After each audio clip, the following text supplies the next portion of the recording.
श्री कृष्ण कन्हैया लाल की जय। श्री निजानंद स्वामी की जय।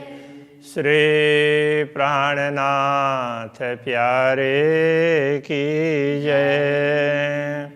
हमारे पुरमान में हक्के केते लिखे कलाम, माशुक मेरा मोहम्मद, आशिक मेरा नाम।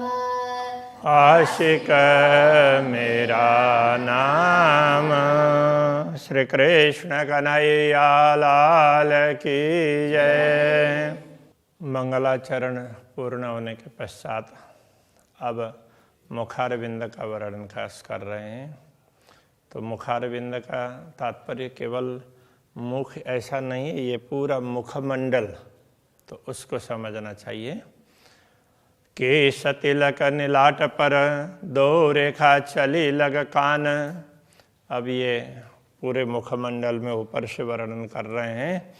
तो नीलाट के ऊपर केशों की रेखा है और ये इधर कान तक पहुंची है। ये कृष्ण तो ऐसे इधर कान तक पहुँचे। अब वो स्वाभाविक रूप से होते ही हैं, किंतु उस राज्य के बड़े सुंदर हैं, इसलिए उसका वर्णन कर रहे हैं। केश न कोई घट बड़ा, शोभा चाहिए जैसी शोभान। तो जैसी शोभा होनी चाहिए उसी प्रकार से मिले हुए एक केस हैं। जैसे हमारे हैं ऊपर नीचे होंगे और उसको काट छांट करके कई लोग मिलाते हैं, तो ऐसे करने की आवश्यकता नहीं पड़ती है। जैसे चाहिए, जैसे शोभा बढ़ती है उस प्रकार के ही हैं। एक श्याम नूर केशन की चली रोशन बांध किनार। तो अब वो केश से भी प्रकाश निकलता है। तो एक तो मुखमंडल में तो ये ललाट का प्रकाश है गौर, और फिर वो केश का कुंतल, संस्कृत में कुंतल भी बोलते हैं, तो उनका है वो श्याम वर्ण का। तो इस तरह के से प्रकाश है। रोशन चली रोशन बांध किनारा, तो दोनों ऐसे किनारे बांध करके तो उसमें उसी हिसाब से तो उससे भी प्रकाश निकलता है। दूजी गौर नीलाट संग, ललाट के साथ ललाट का तो वो प्रकाश से गौर वर्ण का है। तो दोनों मिलते हैं, तो दोनों का किनारा ऐसे घूम करके ऐसे वो मुड़ करके तो आगे जाते हैं।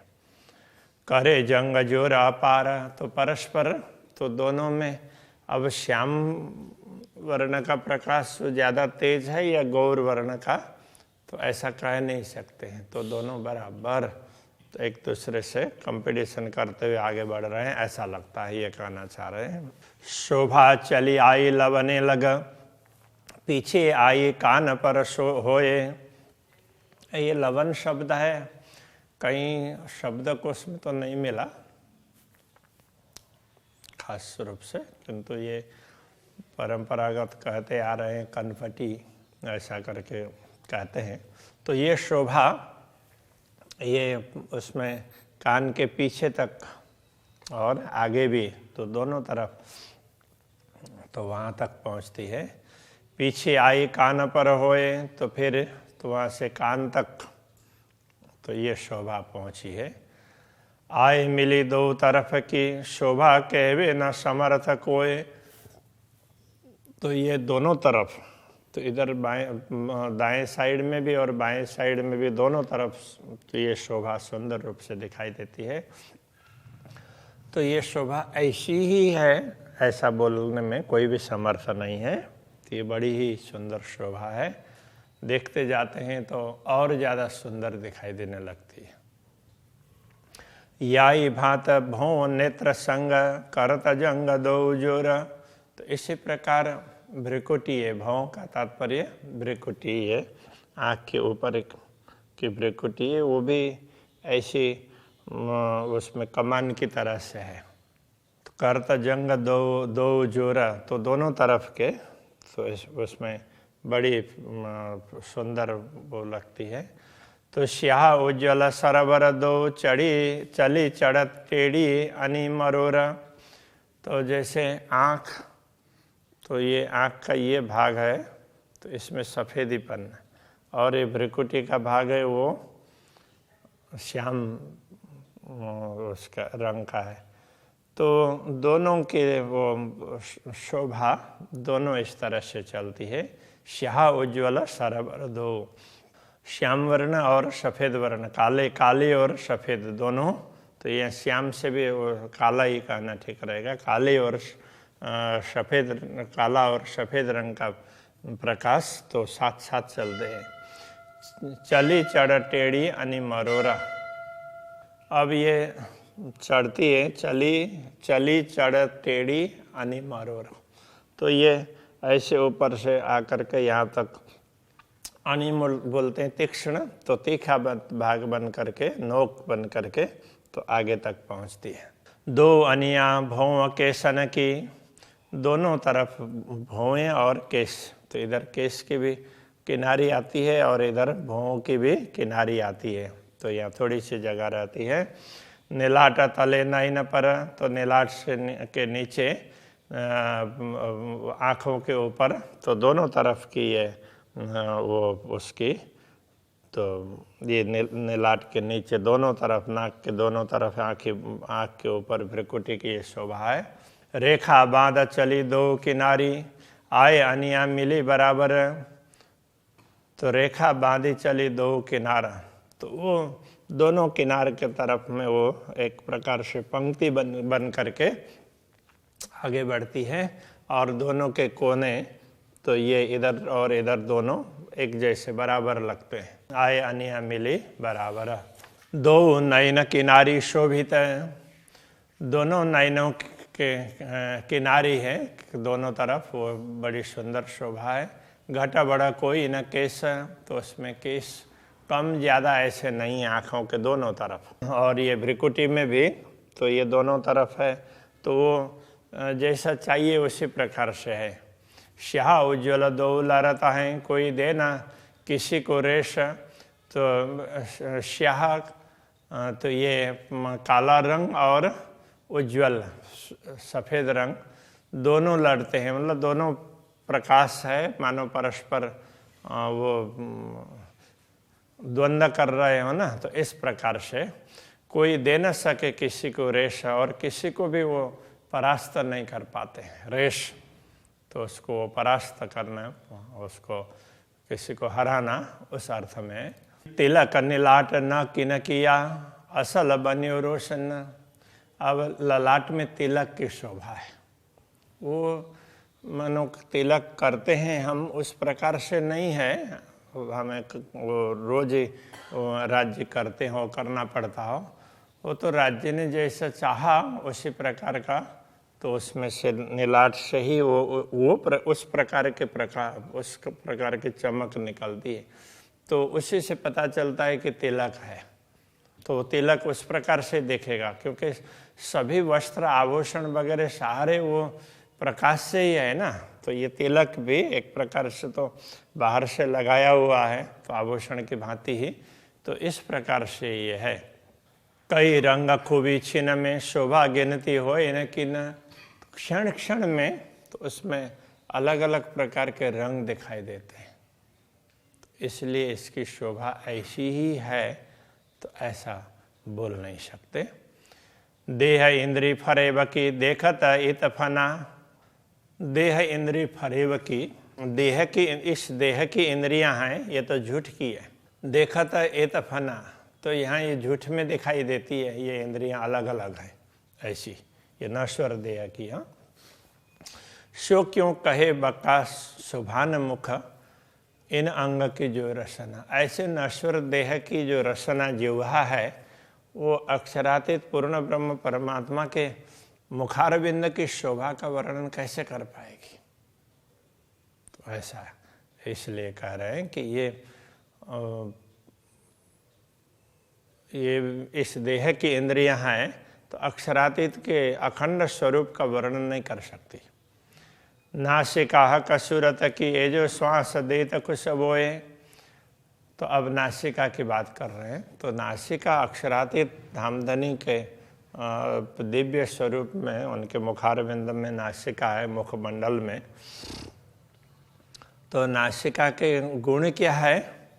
तो कह रहे हैं ये जो स्वाद देत खुशबोए, इससे सुगंधी, इस श्वास देत खुशबोए, इससे श्वास प्रश्वास लेते हैं ना, तो जो बाहर श्वास छोड़ते हैं तो उससे सुगंध निकलती है।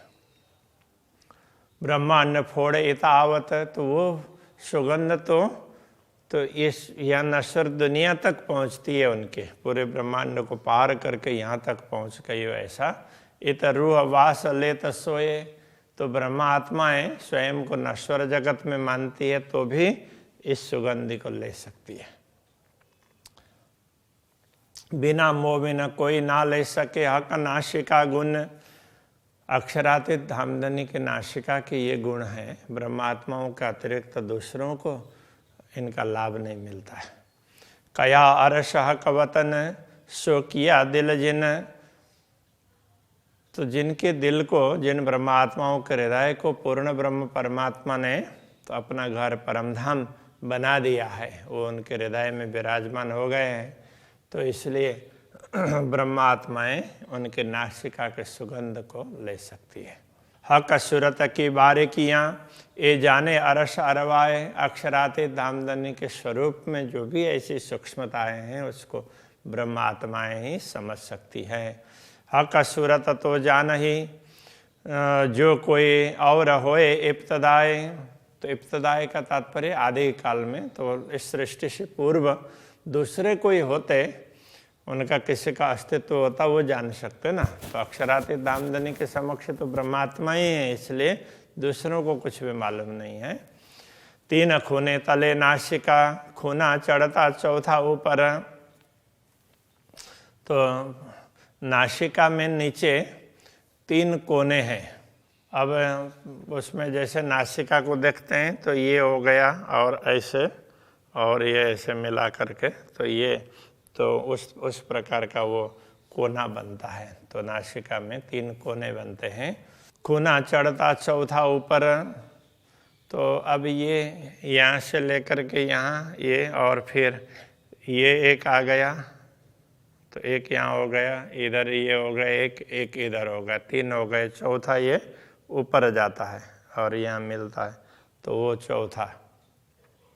ए खूबी जाने रूह अरस की, ए जो अनि आई नमती उतर, तो ब्रह्मात्मा ही इस विशेषता को जान सकती है कि ये जो अनि आई नमती उतरा। तो नासिका में ये कोना है, नासिका का अग्रभाग है, इसका कोण भी ऊपर से नीचे उतरता उतरता ये कोण, ये वही भाग ऊपर नुकीला, तो यहाँ आकर के नुकीला बनता है, तो बड़ा सुंदर लगता है। तो ये शोभा ब्रह्मात्मा ही जान सकती है। 2 छिद्रों के गिरदवाए यूं पाखड़ी फूल कटाव, तो दोनों छिद्र हैं नासिका के, और उसको थोड़ा सा ऐसा करके देखेंगे तो वो आईने में देखना पड़ेगा। तो ये भी कैसे लगेंगे? तो ये जैसे पंखुड़ी का किनार है ना, तो इस प्रकार का वो लगेगा, दोनों तरफ 2 पंखुड़ी। तो बीच अनि आई जो नासिका, ये मोमिन जाने मुख भाव, तो अब ये दोनों के एक तरफ एक पंखुड़ी, दूसरे तरफ दूसरी पंखुड़ी, और बीच में ये, तो ये अनि आई है, तो नोक तो बीच में, तो ये ब्रह्मात्मा इसको समझ सकती है। तो अक्षरातीत धामधनी के मुख के भाव को, इन अनियों और अनि मिली, 3 उतर अनि हुई दोए, तो ये इस अनि से दूसरे आ करके, तो यहाँ इधर भी कोना बनता है, और तो यहाँ बीच में भी जाकर के कोना बनता है दोनों तरफ। तो इस तरह से ये तो वो आईना रख करके एक एक करके देखेंगे तो फिर अपना पता चलेगा, तो उससे हम अक्षरातीत धामधनी का बहुत ही विशिष्ट है तो वो समझ सकते हैं। किनार तले 2 छिद्र के शोभा लेता ती सोए, तो दोनों छिद्रों के किनारे में ये इसकी शोभा बड़ी सुंदर दिखाई देती है। 2 छिद्र तले अधर ऊपर, 3 बीच लाख खूने 3, तो अब ये दोनों आँख, ये नाक के छेद हैं उसके नीचे, और ये अधर कहने से वैसे तो नीचे का ओठ उसको अधर ओष्ठ और ऊर्ध्व ओष्ठ होता है, लेकिन अधर कहने से दोनों ओठ ही मान लेते हैं, इसलिए ओठ के ऊपर ऐसा कहना पड़ेगा। ओठ के ऊपर, अधर ऊपर, ओठ के ऊपर, तो दो ये जैसे छिद्र के नीचे, नाक के छिद्र के नीचे, तो यहाँ भी ऐसा कोना बना हुआ होता है, तो ये त्रिकोण ऐसा बना हुआ होता है। तीन बीच लाक खूने तीन, तो ये लाक गोलाई है तो वो भी 3 कोने वाला त्रिकोण दिखाई देता है। सोई शोभा जाने इन अधुर की जो होए मुख हुकुम अधीन, तो इस शोभा को वही ब्रह्मात्माएं समझ सकती है जो अक्षरातीत धामधनी के मुखारविंद से जो आदेश मिलता है उस आदेश का पालन करती है, उसके अधीन होती है, वो ब्रह्मात्मा इस बात को समझ सकती हैं। और तले जो अधूरा 2 जोड़ शोभित जो मुख, तो अब उस त्रिकोण के नीचे अब 2 ओष्ठ है, तो दोनों जुड़ करके फिर मुख की जुड़ने के बाद में वो मुख की शोभा बनती है। रेखा लाल 2 शोभित, और ऐसे जुड़ जाते हैं तो दोनों में वो लाल लाइन ऊपर की और नीचे की लाल लाइन और बीच में भी जुड़ी हुई है, ऐसा लगता है। रुआ देख पावे अति सुख, तो ये देख करके ब्रह्मात्माओं को बड़ा आनंद आता है। तले अधूरा के लाक जो मुख बरार बर अनितिन, अधर के नीचे भी ये यहाँ पर ये गहराई है, तो वो भी ये गहराई इस तरह से यहाँ से लेकर के इधर तक पहुँची हुई होती है, तो मुख जितना खुला है तो इतने तक ये गहराई होती है। श्वेत बीच बिंद खुश रंग, ए मुख शोभा जाने मोमिन। अब यहाँ पर क्या है कि ये जो ये चिबुक है, चिबुक के ऊपर ये लाख गहराई भाग है, वहाँ पर तो राज्य ने लाल वो क्या बोलते हैं वो रत्न, तो उसमें रत्न की शोभा दिखाई देती है, तो इसलिए तो श्वेत सफ़ेदी के बीच में खुशरंग लाल बिंदी दिखाई दे रही हो ऐसा, तो ए मुख शोभा जाने मोमिन, इस प्रकार के मुखारविंद की शोभा ब्रह्मात्माएं जान सकती है। इन तले गौर हरवटी जानो मुख सदा हंसत, उसके नीचे गौर हरवटी है, चिबुक की शोभा ये गौर वर्ण की है, और ये जानो सदा मुख हंसत, तो हमेशा ये मुखारविंद हंसता हुआ हो ऐसा दिखाई देता है। ए शोभा जाने अरवाह अरस की जिन दिल में हक वशत, ये शोभा तो परमधाम की आत्माएं जान सकती जिनके हृदय में पूर्ण ब्रह्म परमात्मा विराजमान हैं।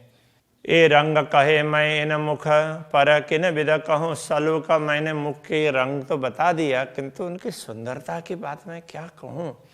ए करते मुख वर्णन दिल होत नहीं टूक टूक, तो ये मुखारविंद की शोभा का वर्णन करते हुए ये दिल टुकड़े टुकड़े क्यों नहीं हो पाता है, ये तो वर्णन हो ही नहीं सकता, इतनी सुंदर शोभा है, इस प्रकार कह रहे हैं। तो अभी के प्रश्न को यहीं रखते हैं। श्री कृष्ण कन्हैया लाल की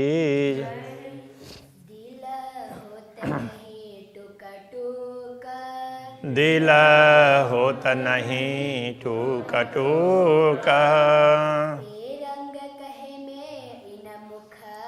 ए रंग कहे मैं इन मुख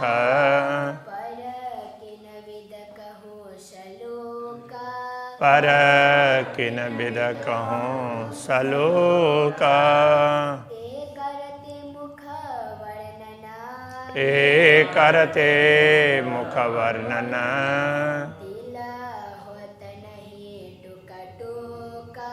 दिल होत नहीं टूक टूका,